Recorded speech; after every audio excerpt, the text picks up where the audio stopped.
ایک کویشچن انہوں نے کیا تھا کہ اگر سنت موقدہ پڑھ رہے ہیں اس کا قاعدہ اولا یعنی 2 رکعت کے بعد جو ہم بیٹھتے ہیں وہ بیٹھنا بھول گئے تو کیا سجدہ سہو کریں گے؟ دیکھیں یاد رکھیں کہ سنت یا نوافل جو 4 رکعت آپ پڑھ رہے ہیں چاہے وہ موقدہ ہیں غیر موقدہ، ان کا ہر قاعدہ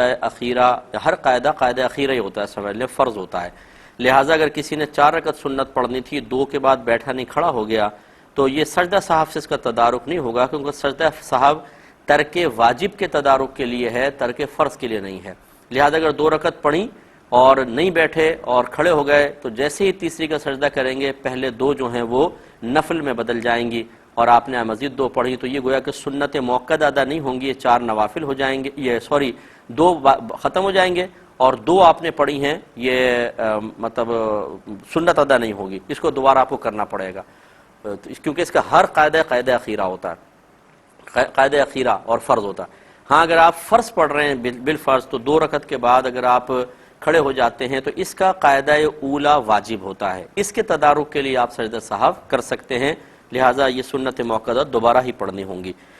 ایک یہ کہتے ہیں کہ اگر کوئی کسی عورت کو کسی بری حرکت کی وجہ سے کہیں تو ہم جمیل ہے یہ عورت،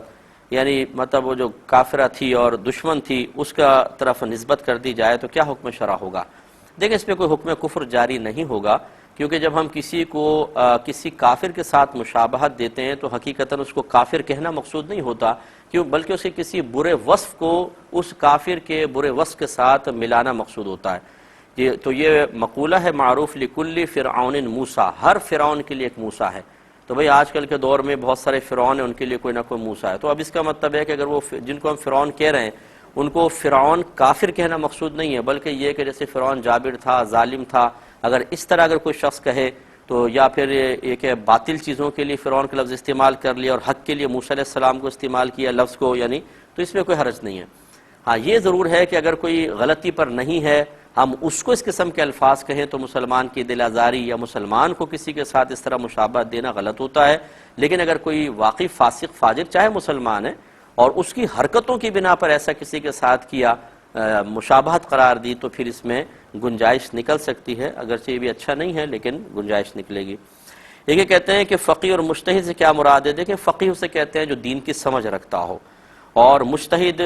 3 طرح کے ہوتے ہیں، ایک مجتہد مطلق ہوتا ہے، یہ وہ مجتہد ہوتے ہیں یعنی یہ عالم ہی ہوتے ہیں، سمجھ لیں فقیہ بھی عالم ہوتا ہے اور مجتہد بھی عالم ہوتا ہے، لیکن ایک مجتہد مطلق ہوتا ہے یہ قرآن و حدیث سے مسائل نکالنے کے اصول بناتا ہے، جیسے امام اعظم ابو حنیفہ، امام شافعی، امام مالک، امام احمد بن حنبل ہیں۔ ایک مجتہد فی المذہب کہلاتا ہے، یہ اصول تو نہیں بناتا، اصول میں اپنے امام کی پیروی کرتا ہے، لیکن اتنی صلاحیت ہوتی ہے کہ ان اصولوں کی روشنی میں قرآن و حدیث سے از خود مسائل نکال سکیں، یہ مجتہد فی المذہب کہلاتے ہیں، جیسے امام محمد اور امام ابو یوسف رضی اللہ تعالی عنہما احناف میں سے ہیں۔ اور پھر مجتہد فی المسائل ہوتے ہیں کہ جو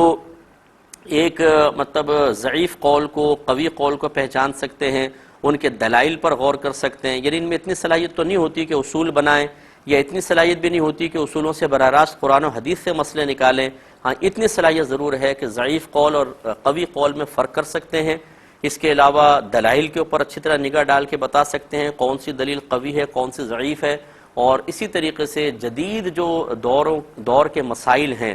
ان پر ان کے حل کے لیے سابقہ جو جزیات ہیں، سابقہ مسائل، ان پہ غور کر کے ان کا حل نکال سکتے ہیں۔ مجتہد فی المسائل قیامت تک آتے رہیں گے، مجتہد مطلق اور مجتہد فی المذہب ان کے اب مطلب یہ کہ سلسلے تقریباً موقوف ہو گئے۔ مجتہد مطلق تو اب کوئی بھی نہیں ہو سکتا، اس پہ امت بالکل متفق ہے۔ مجتہد فی المذہب ہو سکتا ہے ہو جائیں، لیکن یہ بہت ہی کوئی شاذ ہوگا، کوئی کروڑوں میں کوئی ایک شاید کہیں نکل آئے، ورنہ یہ بھی بہت مشکل ہے، باقی مجتہد فی المسائل تو قیامت تک چلتے ہی رہیں گے۔